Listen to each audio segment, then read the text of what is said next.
we are live. What's going on, everybody? Happy Wednesday. How's everybody's week going so far? Let's see what we got in the chat. So yeah, while that fills up, we got a big one this Saturday, guys. We got University of Pittsburgh. It is a 12 noon kickoff, which that's the good news. The bad news is we are going to have to be possibly dealing with some inclement weather. I'm hearing it's going to be between 40 and 50 degrees. What's up, Kane?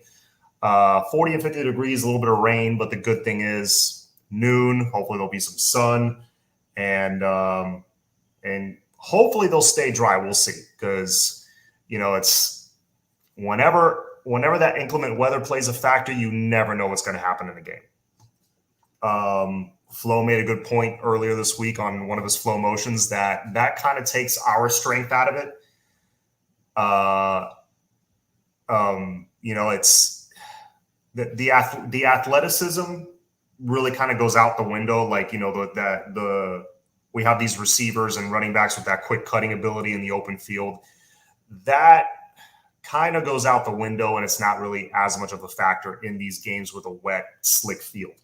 So winning it in the trenches is going to be vital. And that's where I think we have a severe disadvantage against this team. Tori, what's going on, man? ATL Kane, what's going on? So yeah, we got a tough one this Saturday, and it's against I think Pitt poses a much tougher challenge this Saturday for many reasons. I think their quarterback is about at the same level as Devin Leary, but it will be on the road. We had that atmosphere at home this past Saturday, which was awesome. I was there, and I think it had a little bit to do with us winning. I think that energy really fed into that defense. And let's see, I'm just looking up some stats here. Kenny Pickett already at 2,200 yards for the season, 23 touchdowns. Jordan Addison's already at 670 yards for the season on 39 catches. That dude's a beast. That guy almost hit us for a couple of deep balls last year. That was the guy that Corey Couch went stride for stride with him and knocked those balls away. If not for him, they would have connected on those plays and we would have lost that game. So thank God for Corey Couch. John, what's going on, man? Yes, sir. All about the U. Now, real quick, I will have a guest on a little bit. It's going to be a shorter show, probably going to go until about 8:30. But I will have Rasta on from Team Flow. He has a great Twitter page. You should follow him. Let me give you guys the exact. Let me answer his text. So Rost at Edits 305. Rasta Man Edits. He does great stuff on Twitter. So there he is. So yeah, he'll be whenever he gets a chance, he'll be on with us. Actually, you know what, Rasta, since you're listening, feel free to come on whenever, man. I know you're a little bit early, but whatever. Come on if you're ready. Tori, y'all seen Ed Reed video on Twitter? Him doing an interview asked about NC State being a big game. You've seen Ed reaction. I know a lot of people are talking about what some of Ed Reed's statements from earlier in the day. I haven't had a chance to really dive into the clip and really pick apart what he said, but I know he said that this whole thing's going to take patience, and I agree. It's always going to take patience with any coaching staff. I just believe Manny Diaz is gone at the end of this year regardless, unless we just rally and win the ACC. That's the only way that I think winning the Coastal, winning the ACC, that I think he might be able to save his job. But anyway, we'll have Rost on in a little bit. And until then, I wanted to ask you guys a question. Who here, and I won't judge you, really, it's kind of, I won't jump down your throat if you say yes to this, but who here, and give me a thumbs up or a yes in the chat if you agree, who here actually is rooting for us to lose on Saturday? Not going to jump down your throat, not going to criticize you, don't worry about it. Yes, I should shoot Rasta the link. That would be a good idea. Sorry, folks. I was a little behind today because of work. 1 second. But yeah, let me know. Are you guys rooting for the Canes to win on Saturday? I am. I want I want the kids to, I really want them to enjoy what it feels like to get these wins like they did on Saturday, especially on the road against ranked opponents. I'm rooting for them. I'm rooting for them more than I'm rooting for the coaching staff. But who actually wants them? Terry, you do want them to lose on Saturday to get the coaching staff out quicker? You want them to win. You want them to win big. Yeah. I want them to win. Let's see. Rasta, give me 1 second. Invite a guest. And there we go. Boom. So he'll join us in a second. For the players, not Manny. Yes, I agree. We've been saying it the last couple of weeks. If there's a way that we can win and Manny still gets fired, I vote for that. Wouldn't be upset at all if we lose. I understand that. Still need Manny gone though. Yep, I agree. Want the players to play well, but we take the L. That's a tough one. All right. Bring in our guest, Rasta. What's going on, man? Not much. Sorry about not sending you the link earlier. I was like, am I forgetting something? Yeah, you kind of need that to get in. What's going on, man? Good, man. Appreciate you for having me, man. First time coming on. I know you're part of Team Flow now, so I thought I'd have you on. I know I always love your insights, so wanted to have you on and get your take, I guess, on the game coming up this Saturday. Yeah. I don't know about you, but I guess because it was a home game and we had come so close to winning so many times, so many consecutive weeks, I was feeling confident going into the NC State game. And we pulled out the victory, sure enough. But for whatever reason, I am not feeling as confident. Well, I have a few reasons, but I'm not feeling nearly as confident about the Pitt game. How are you feeling overall about Saturday? I mean, honestly, like at this point in this stage, I don't really have any feelings anymore. Like I don't, it's not. I'm not gonna sway either way. Um, they've kind of deflated me this season. I was very, I drank the Kool-Aid way too much, so kind of got a stomachache right now. Um, but no, I think we have a shot. I think we have a shot against every team that we play on here on out. But I think we match well against Pitt, and the reason why I say that is these young kids have the heart, the drive, the passion, and they want to play. And they, I know a lot of people don't like Manny, and I'm not all for it right now for him staying, but those kids, it's like they want to go out and play for him. At the end of the day, whether we like the man or not, or we want him here or not, the kids, they love the game. You get a kid like James Williams who is just passionate to play football. I mean, I'm sure he wants to play for his coach as well, but I'm guys like that makes the team around him better. You know, he's the type of young man who doesn't like to see others, his teammates heads down. He's gonna lift you up. He's gonna play. And when you get a guy like him on the field, and even though somebody say like Marcus Clark, who's a class ahead of him, he can still be that leader. He's had more reps. He's seen the field more. So it's I think it's I won't be honest. I think we end up with a dub this weekend. I think it's another close game, but I think we pulled it out. To be honest with you. I think we got a chance to pull it out as well. I'll give you a couple reasons why I think we might not. But before we get to that, I do not want to butcher your name. Santouche, is that how you pronounce it? Let me know if I butchered it or not. But thank you for the donation. He's got a question for you, Rasta. What are your thoughts on Gabby Whitlong and Ivan's giving crystal balls to Shamar? Do you think a coaching change will easily change it? I'm guessing he means to A&M. Yeah, Shamar to A&M. I mean, I've seen him, but I've been doing recruiting so long. I've been following it. I don't follow the crystal balls as much as some. I mean, I know they especially Ivans, they have really really good sources. Don't get me wrong, but a guy like Shamar reminds me of somebody like James Williams. UGA had all the momentum, had all the recruiting flow with James, and then he shocked the world. Stayed home. I'm not saying that happens with Shamar. I mean, obviously last year we had a lot of momentum. We looked good. So it's kind of easy to sway James, but I think it's gonna be a long journey with Shamar. He's stated already he wants to wait till February to sign, and I think if you keep Manny, I'm not going to say it sways Shamar consistently over to A&M, but I still think we have a shot. It all depends on how we finish this season, with the coaching change or without a coaching change. A&M, they're not having that great of a season either. Yeah, they got the big win against Bama, but they also look pretty bad in certain games as well. So, Shamar is a kid that I'm not going to watch crystal balls on. I'm going to be honest with you. I'm going to watch the visits. I'm going to consistently, check the background noise that comes out of his camp and stuff like that. And, I'll go from there. But A&M does have a lot of momentum right now. So, it's fair for those crystal balls to fly.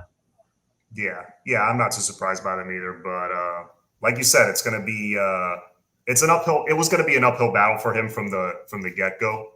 Mhm.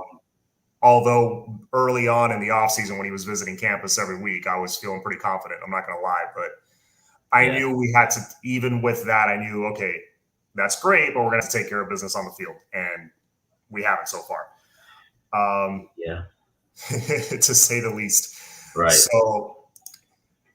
So yeah, there's a few reasons why I'm not feeling as confident against Pitt. I agree with you. We have a shot to get that win, but there's a couple guys on offense that do scare me a little bit. Obviously, Kenny Pickett, who we tossed him around in 2018, but we had the number 4 defense in the country that year, and we were at home.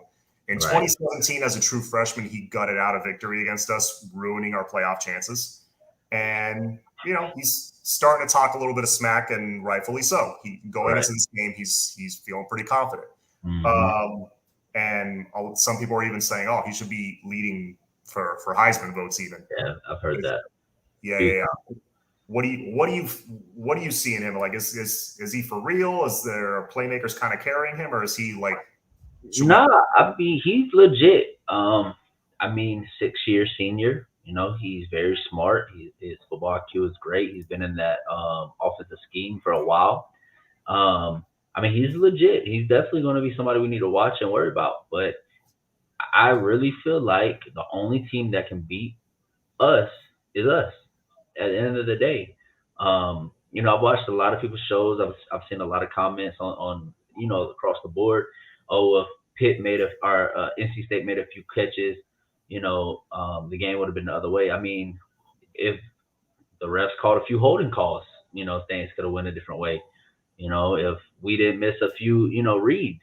But I mean, you can always do what ifs. Those games have to fall. Those players have to make plays.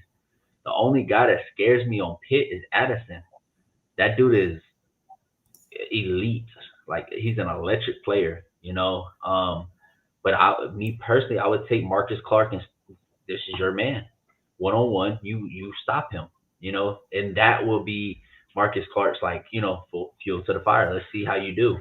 Um, but outside of that, like nobody else scares me. You know, like it's play calling and schemes that scare me. What does our offense coordinator come out and do against that D line? Our O line has looked impressive the last few weeks. They gelled together. It seems like we finally have a starting five that look legit. That can play the game together. Mhm. So our O line looks a little better, but I think this will be their test. Against a good D line. And I know Kevin, not Kevin Patrick, Partridge he's gonna have them dudes ready to play. So I want to see how they look against that D line.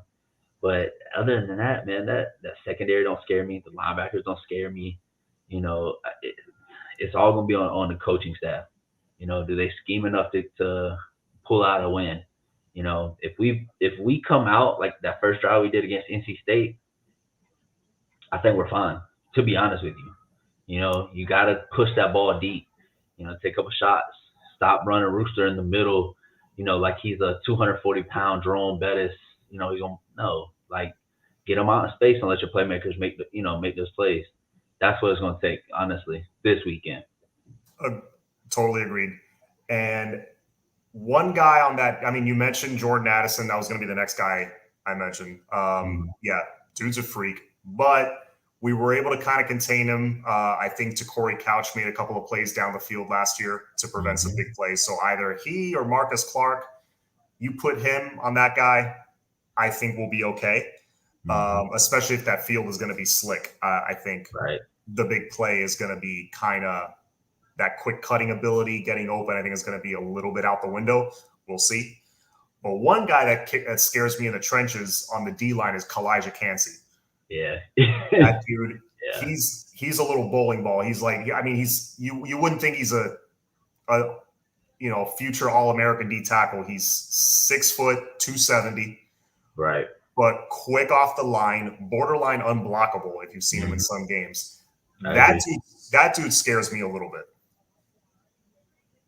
But I mean, I can fully agree with you. My only thing is you have to double team a guy like that, and I would find a way to somehow get Ja'Kai Clark and Navon to double team him together. I mean, I trust the rest of our O-line to go one-on-one with other guys. But my biggest issue is I don't want Cody Brown back there just sitting back there to block. I don't want Will Mallory sitting on the edge to block. Like, I want us to actually use our playmakers. If you're going to have a guy come in to block, put in Elijah Arroyo. I'm okay with a running back chipping a blitzer or something like that, but I want to see Rooster out the backfield, with a swing pass or, that's where we were lethal last weekend. The weekend before, getting him out of the backfield, it seems like like him against any linebacker is nobody's gonna contain him as coming out that backfield. So, the offense side of the ball, I think we're fine. There should be no reason. Even last week, I don't even know how we only put up 33 points or whatever it was, 31 points. We should have easily put up 40, 45. If we kept in the bag like our first drive did, and even coming out of half, like where does that offense go once we get up? That's my only issue. Yeah, it's the little running speed options on 3rd and 9, stuff like that, where we have these hiccups. Yeah, and I was watching Coach Hayes' show earlier, and they brought up the fact of where's our quarterback sneak. You got a 6'4" quarterback. It's 3rd or 4th and 1, and we're in a shotgun running a quarterback draw. I don't get that, sense, bro. Go old school. I know every OC has it in their bag somewhere. So play calling's got to get better. You know, watching film, it's crazy, bro. Yeah, I'm seeing in the chat a couple of different people saying that Jordan Addison might not play, that he's been a little bit banged up. I heard that, but I don't know, man. I'll be honest with you. Yeah, I mean, that would be huge. And 863 Kane saying also the running back might not play. I mean, that would be huge for us if we could have that kind of luck. Right. But Supreme Goon saying, can we please try Malik Curtis or Burchard at punt return? I like Jacoby, but those two have another dimension to them. Curtis reminds me of Travis Benjamin. I heard Malik Curtis was getting some more reps at practice. That would be – he is lethal. That dude he's phenomenal. But I'm going to be honest, I don't care who's at punt return. As long as it's a playmaker, I don't even care who it is, Flo. I just feel like all those guys need at least a couple reps. I don't care if it's you switch them out during the game. I don't care if you switch out every other game. I would just put them in there and see who flashes, and then roll with the hot hand. Yeah, I agree. Some people were getting on Jacoby because of the 2 fumbles, but I think that was It happens, man. It happens. He's a freshman. I like what I've seen from him so far. He's no wasted motion from him. He's very smooth route runner. Aside from that one play, catches the ball well, makes a couple guys miss usually on the punt return. I like him so far. Yeah, agree. Yeah, I need to see more of Burchard from scrimmage, not just in special teams, because I just like what I see from him in general with the ball in his hands. I don't know why we haven't Could seen you it. imagine Rooster and Bashard coming out of the backfield with both of them having a matchup with a linebacker? Just pick your poison. How do you cover that, honestly? And you're say you're 3 wide with Rooster and Bashard. Oh my God, bro. Yeah, man. Norman, thank you for the donation. His question is, what's the best way to defend Pickett? He's more dangerous moving to his right. Yeah, no, he's dangerous from the pocket. He's dangerous on the move. He's solid all around. If you're Rasta, let's say you're Manny, you're Coach Manny Diaz right now, you're game planning for Pitt. Out of the gate, how's your defense looking? What are you doing against them? I mean, if I'm Manny right now, I'm looking for another job. But he's filling out resumes. Yeah. Besides, for this game, what's he doing? Me personally, man, like it's not even just against Kenny Pickett. I'm gonna roll with my talent. Like my personnel. Who, if I have better corners and I have a T-Rob and DVD combo teaching these guys, I'm playing man, right? Like 100% across the board. I'm gonna line up, make your guys beat me, right? I'm gonna go back to the 4-3, attacking defense, because that's, it doesn't give Kenny Pickett as much time, right? You send a linebacker or something like that. But I'm also put somebody like Keontre as a spy, because Kenny will take off and run it if he needs to. And my only issue with Flag is Flag sometimes hesitates a little too long. Like, I want to sit back and wait, or I want to. But what I would do is I would instead put Flag covering that crossing route that's going to eventually come across, and because that's where our weakest spot has been, is in the middle of the field. It's been open all season.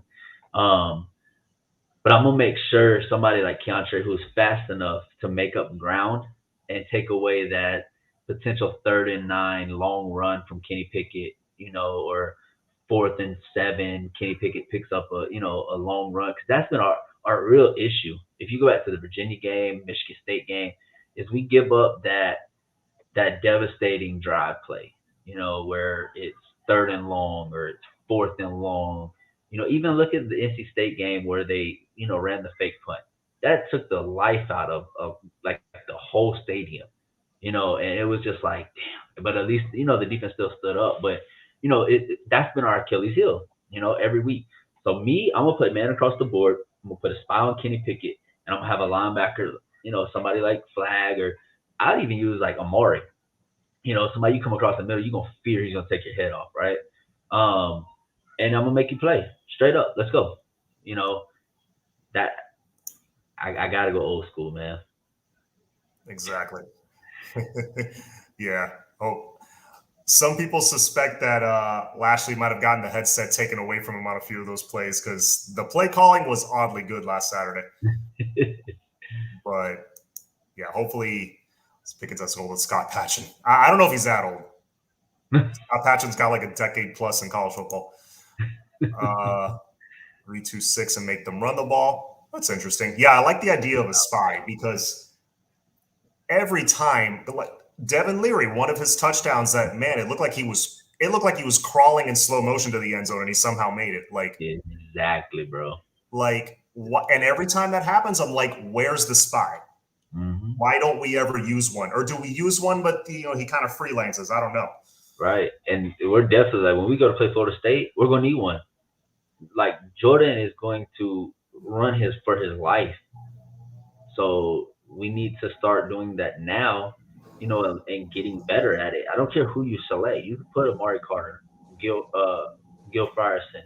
I don't care who it is. You need to have it. That running back, our quarterback run has been thrashing our defense all season. I mean, Sam Howell, their entire offense was that. Yeah, literally. Let's see, with Pickett passing and running, we need our DBs to play straight up against Pitt's passing game. Agreed. Yeah, no, I think aside from the missed tackles, obviously, I think the quarterback run has gashed us the most. I mean, if you actually wrap up Sam Howell, I think not only do we beat UNC, I think we beat UNC by a couple of touchdowns, the way the offense woke up late in that game. Oh, yeah. Definitely. That shoulder bump, bro, it was killing me all game. And it's been all season, but especially in that Mhm. game. But if you look back at this last game, Mhm. and you have guys like Marcus Clark, who first time starting, played majority of the game. You have guys like James Cam, Keontre. Like you Right. have these younger guys who are tackling. Yes, it's gang tackling, which I'm 100% for. I don't care how you tackle, as long as you get the man down. But it happened this week for the first time. It happened. Yeah. And look how, and it still wasn't perfect. But one thing I noticed, and we talked about it on Sunday, is swarming to the ball is what I noticed. Mm-hmm. Just effort, Exactly. Mm-hmm. effort and energy. Sure. That improved. And look, we beat a ranked team. Mm-hmm. Why aren't we seeing more of Brooks, Tyreek Austin Cave, Huff, or Smith? Smith being the big one. Do we finally see a little Chase Smith this weekend? You don't think I so? want to. Me too. I just don't. It's the same with Austin Cave and Huff, man. I want to see them just as bad. Just see what we got, you know. Right. I mean, Brooks is still kind of trying to get 100% healthy and get back and get in playing time. I mean, I would play him right now, even though he's not 100, because I think he's better than some that are playing. But I Agreed. understand that part. You don't want, especially his injury. That turf toe, bro, is crucial. So yeah, hopefully bro, I'll be happy if we see Chase Smith. Yeah, man. So we'll be on for a couple more minutes, but so if fill in this blank, Miami wins Saturday because blank because they do what correctly? We play I don't want to say perfect game, but we play a clean game, not a sloppy turnover penalty game. That's how we win. You go out and you do your job. Right. Agreed. And it was pretty sloppy. I mean, we didn't turn the ball over. Well, Right, we had three fumbles, but somehow we didn't give them up. right, It was a sloppy game, but we still got the win. And looking back, there were a couple of penalties that they really should not have called on us. There was an intentional grounding that they should have called on NC State that I have no idea. I still don't know where that flag went on that play, bro. but we got hosed on some calls. I don't think we can play that sloppy of a game this week and win. No, because I mean we complain about the refs every week, right? I mean I've been complaining about the refs for 20 years. It'll never change. So the only way you do that is you take it out of their hand. At the end of the day, I mean there was missed holding calls, which is happens every week. There was a missed punch to the face on our quarterback. Like I don't, and the referee was right there, so I don't even know how you missed that. But it happened. You got to Yeah, get up and go play the game, right? Um, and that's where, like, don't get me wrong, I'm 100% for what Jakai Clark did. Go protect your quarterback, right? me too. And it's crazy because even when Jakai threw the guy jumped back in TVD's face, but no call, no like at least At to least wait it out. offsetting. Yeah, you know what I'm saying? Like, all right, that's a little obsessive, but no, I'll take that 15 all day long. It could have got a lot worse, to be honest with you. So, I'm okay with those type of penalties, but we can't do the stupid penalties. The he punched me in my face, I'm gonna punch him back. Can't do that. We got to clean that up in that or aspect. or the pre-snap. The pre-snap penalties drive me crazy. Especially, what was it? Our first play of the game, we false started, went back 5. Like, That's right. I like, forgot about that. yeah, man, you can't. I mean, luckily we got a touchdown drive, but it's like Yeah, you're starting the, behind the sticks, bro. you can't do that, especially not on a slick field, which we're expecting on Saturday. It Now, was depleted, honestly. Like I'm okay with some of the injuries because it's finally, it looks like it's making us better. I wish nothing but the best for those young men, but like we're thin all the way across the field, yeah, like every position. Our we're offensive lineman played every snap last week. right. No, we're thin, but I guess the good thing about that is, if you could look at the positive, is it's kind of forcing the more Mhm. talented guys to play now. Right. Yeah, that's what I'm saying. I mean, I'm like it's like those injuries made our team better, which Right. I'm for, cool. But at the same time, I'm kind of sitting back, like, man, what if this guy goes down? Like, I pray nothing happens, but I'm like, man, like we're thin. Right. Right. Yeah. So to answer my own question, the Canes win on Saturday because of blank. I think it's this right here. We start fast. I think you jump out to a 7-0, 10-0 lead, maybe even 14-0. I think it's pretty much a wrap Yeah. because this has been not even a second half team. This has been a fourth quarter team, and that's it. That's when they decide to Right. wake up. You come out firing in the first half like we did, and not give up a dumb touchdown at the end of the half like we Right. did on Saturday. 90% I put that on Manny, but you start off a good first half like we did last Saturday. I think we'll be all right. So, Um, I got a question for you, John. yeah, Is Pitt a first half or second half team? that's a good question. They strike me more as like a second half team because they've been kind of been pulling away from teams. Hmm. So So I watched the Tennessee game, and it that was a battle from start to end, and I was actually impressed. Like they looked the part. Um, my issue is kind of what we dealt with last week, right? We come out the gun, we start, we're boom up 7-0. Then it's just like our offense goes into autopilot, right? And then all of a sudden it looks like NC State's getting momentum, and then it's like boom, we open it back up. So my issue is if we start fast but kind of play like we did last week, can we still win that against the second half team? that's going to be the test. Exactly, I agree. That's that's going to be the test. We'll answer this one. No, we'll let you go. So Tori says, "What happened to?" I think a lot of fans have this question. What happened with Gilbert Frierson? He was one of our better players last year at striker, nowhere to be found this season.